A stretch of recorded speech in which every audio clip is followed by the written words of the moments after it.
Oh, hello. Anong problema na naman dyan sa kumpanya? Oh, si mga nagtuturog sa trabaho.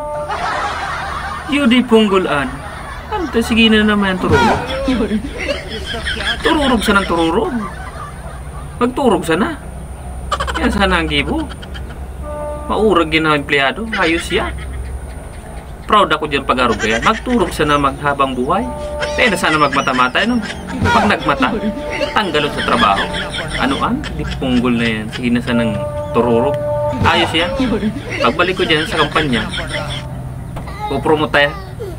Dagdagan ng allowance kiraray, dagdagan sahod. Ano pa?